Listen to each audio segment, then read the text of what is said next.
Guys, welcome. So, pick a card reading tayo ngayon. Ito yung file 1, ari yung file 2. So, yung tanong ano yung blessing na darating within 14 days? So, pick a card reading tayo ngayon. File 1, file 2. Ano yung blessing na darating sa'yo within 14 days? Okay? So, start na tayo. Hi, file 1. Ito yung napili mo. Ayan. So, tingnan natin kung ano yung blessing na darating within 14 days. Kung kailan nyo ito mapanood ng start ng 14 days. Okay? Give me the message. Ano yung mga blessing na darating sa'yo within 14 days? Give me the message. Ano yung blessing na darating sa'yo within 14 days?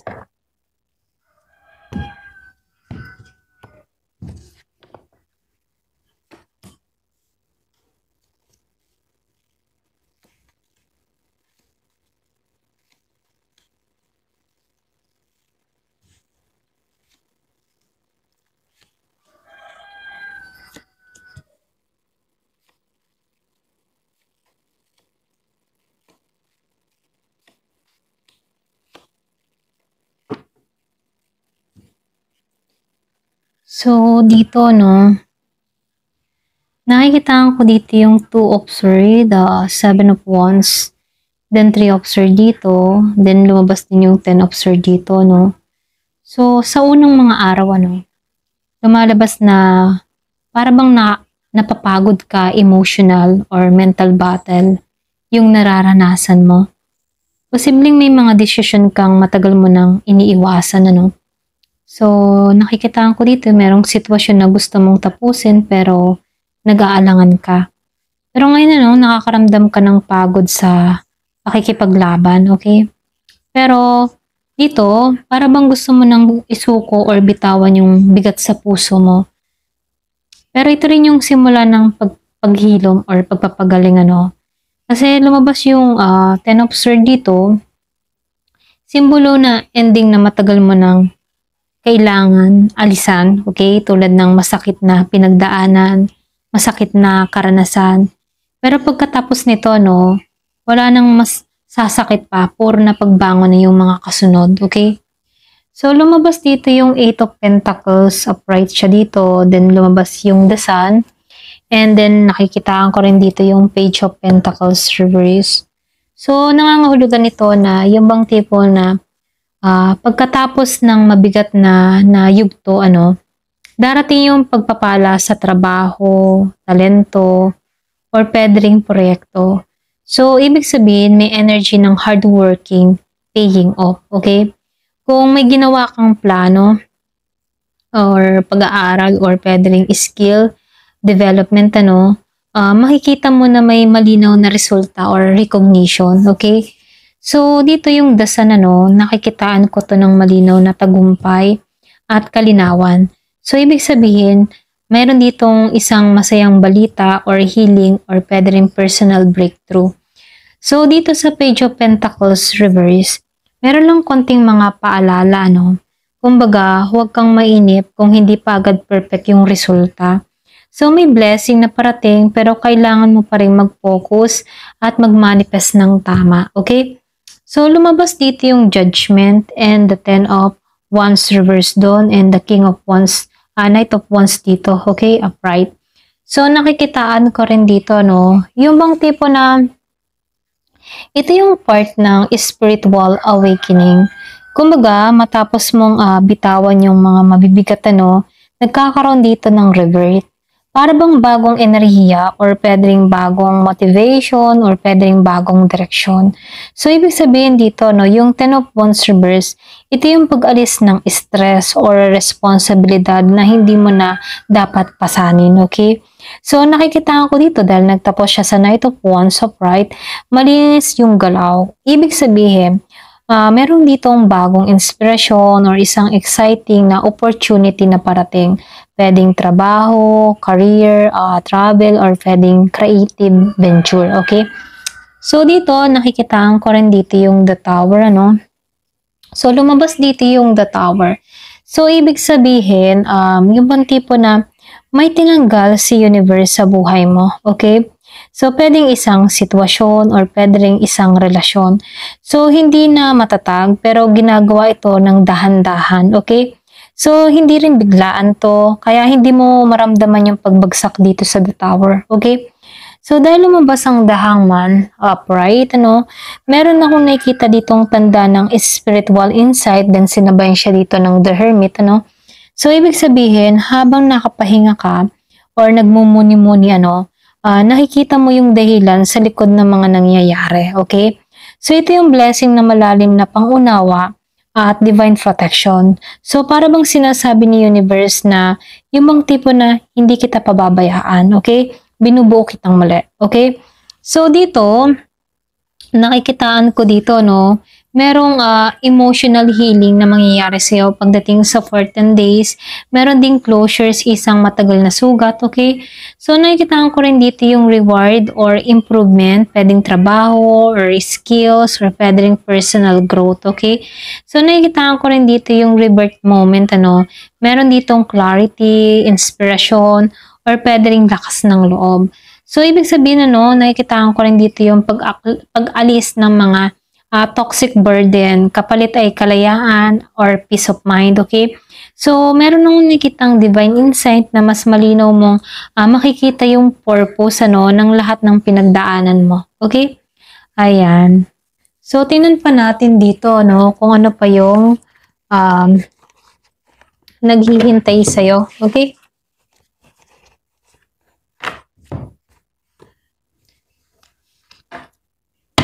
Give me the message. Ano pa yung naghihintay para sa kanya?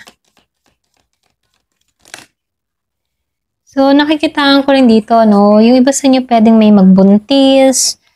Meron din dito ang disappointment or friend lover. Yung iba sa inyo, merong hindi inaasahan, pwedeng ma-disappoint ka sa isang kaibigan or pwede rin sa isang kapartner sa buhay. Meron ding balitang parating dun sa iba sa inyo, So, lumalabas din dito yung career, okay? So, meron din ditong patas na babaeng parating sa buhay mo within 14 days. Pwedeng meron tong hatid na balita sa'yo. Kaya lang dito, meron lang din pag-iingat, Kasi meron ditong tao na kumikilos patalikod sa'yo, Pwedeng against sa'yo or pwede rin hindi gusto ikaw, okay? Pwedeng may pagka-sabotage yung energy ng tao na to. So, nakikitaan ko rin dito, meron din ditong papasok sa buhay mo, bagong person. So, meron din ditong bagong plano, okay? Ayan. Give me the message. So, mag-iingat ka ha, kasi meron ditong bat. So, meron kang kaaway din dito, pwedeng nagmamatsyag or pwede rin nakamasid palagi sa'yo, okay? So, meron ka ditong grapes, Ito na yung time para magsaya ka, okay? Kumaga, ito na yung oras para magliwaliw, magsaya, okay? So, nakikitaan ko rin dito, meron din ditong magpo-propose, meron ditong pwede ring business or meron dito mag-o-offer, ayan. Ito rin nakikita ko, kumaga meron ditong malakas i-engage, okay? Pwedeng meron ditong tao magpo-propose sa'yo, ayan. Hanggang dito na lamang po. Thank you for watching. Love and peace. Hi, file 2. So, ang tanong natin ngayon, ano yung blessing na darating within 14 days? Yan.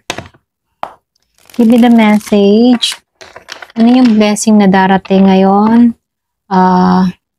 Within 14 days. Ano yung parating sa anong parating na blessing sa'yo within 14 days? Yan.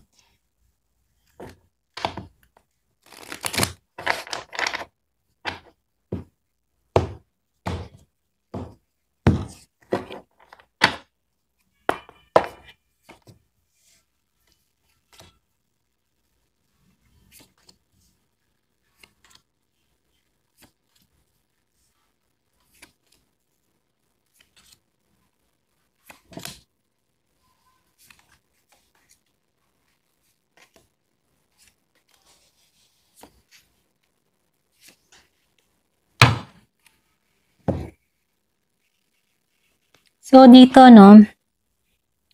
lumabas yung Knight of Pentacles dito and the Magician reverse, Yung bang tipo na Meron ditong stability, disiplina, and consistency, okay?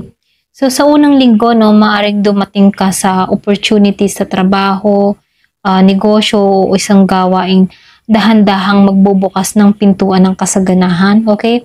So, hindi ito mabilis o bonggang biglaan, ano? Pero ito yung uri ng blessing na steady at pangmatagalan. So, dito ano, kung matagal mo nang ginagawa ang isang bagay na walang nakikitang resulta, makakita ka ng unang sinyales ng bunga, okay? So, dito dahil lumabas ang The Magician Reverse, ano, ito yung babala, no? Kasi lumabas siyang naka-reverse dito. So, meron ditong blessing in disguise. Pinapakita na may pagkakataong maaaring mawalan ka ng tiwala sa iyong sarili. Para bang pakaramdam mo hindi mo na control ang sitwasyon. So, dito, papasok yung blessing, ayan. Papasok dito yung blessing sa'yo within 14 days. Yung mga tipong marirealize mo na kaya mong baguhin yung enerhiya mo sa pamamagitan ng tamang mindset or intention, okay? So, nakikitaan ko dito yung blessing na clarity about sa self-awareness, okay? Clarity at self-awareness. So, nakikitaan ko dito, matutuklasan mo na kung sino or ano yung hindi dapat bigyan ng power sa buhay mo, okay? So, lumabas yung the full moon dito and the 10 of wands reverse, okay? So, nakikitaan ko dito, ito yung isang napakalakas na simbolo dito sa the full moon, ano. Kumbaga, meron ditong paglabas ng resulta. Ito yung senyales na may isang cycle na matatapos at magbibigay sa'yo ng kaliwanagan, okay?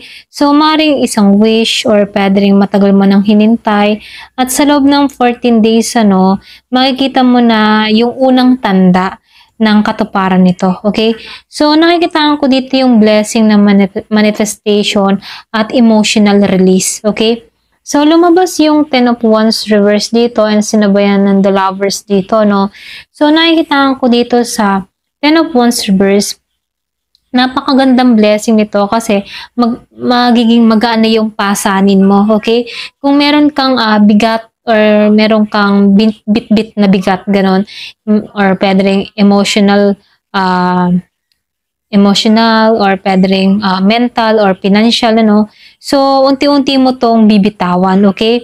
Kung meron ka ding iniinda or andun yung emotional mo sa isang tao, nakikitaan ko dito yung pag-release, okay? So, maaaring meron kang tao or sitwasyon na dati mong inaalala ng sobra.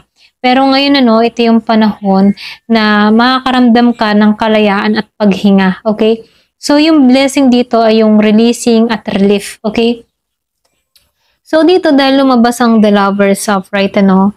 So, ibig sabihin, isang malaking blessing pagdating sa relasyon or partnership, ano? So, kung single ka, maaaring may taong magparamdam ng totoong intensyon. Kung nasa connection ka naman, magkakaroon ka ng reconciliation, harmony, o mas malalim na pag-uunawaan. So, dito ano sa the lovers, hindi ito tungkol sa romantic love. Maaari ding tumutukoy ito sa self-love or pwede rin sa pagkakaisa ng isip at puso. So, nakikita ko dito yung blessing na alignment sa pag-ibig at personal decision, okay?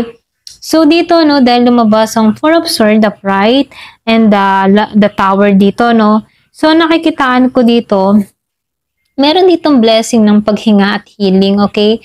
So, kung napagod ka emotionally nitong mga nakaraang linggo, makakaramdam ka ng inner peace at mental rest. So, maaaring may time ka rin na makatulog ng maayos or makaramdam ng tahimik na katahimikan. So, ito yung kalma bago yung simula, okay?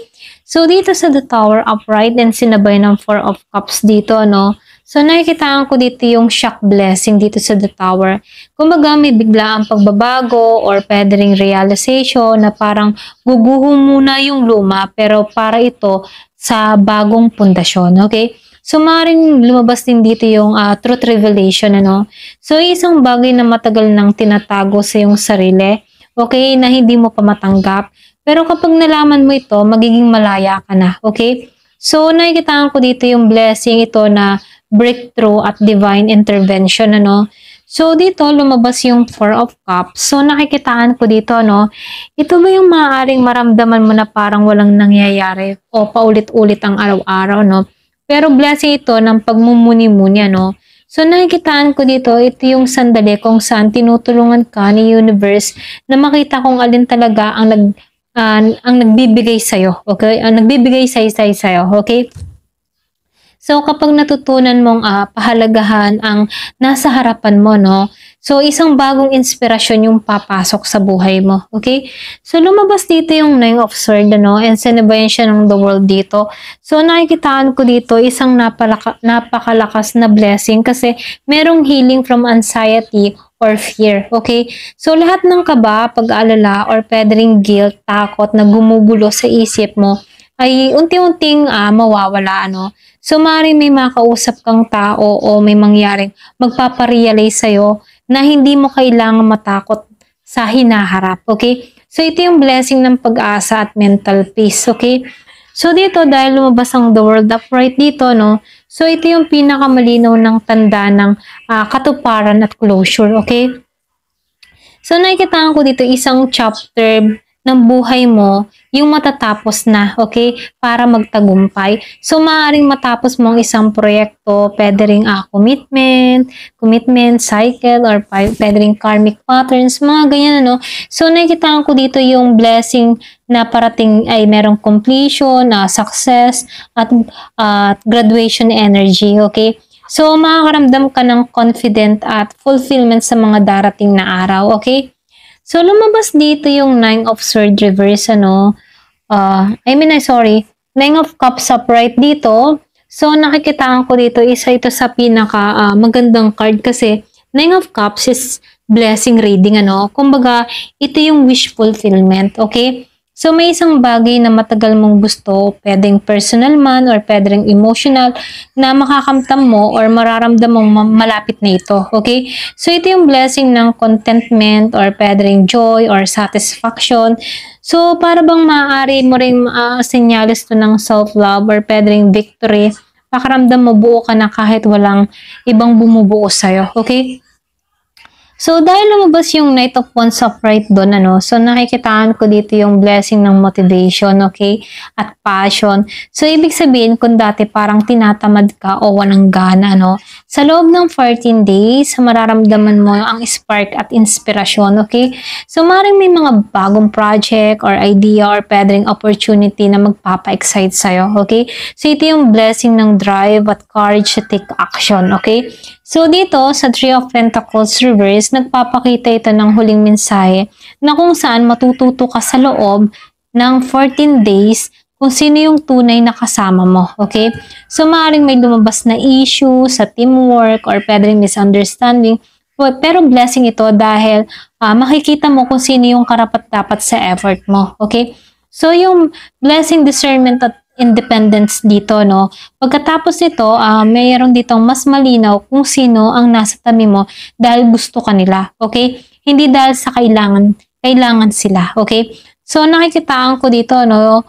Within 14 days na blessing na parating sa'yo, meron ditong financial and work progress.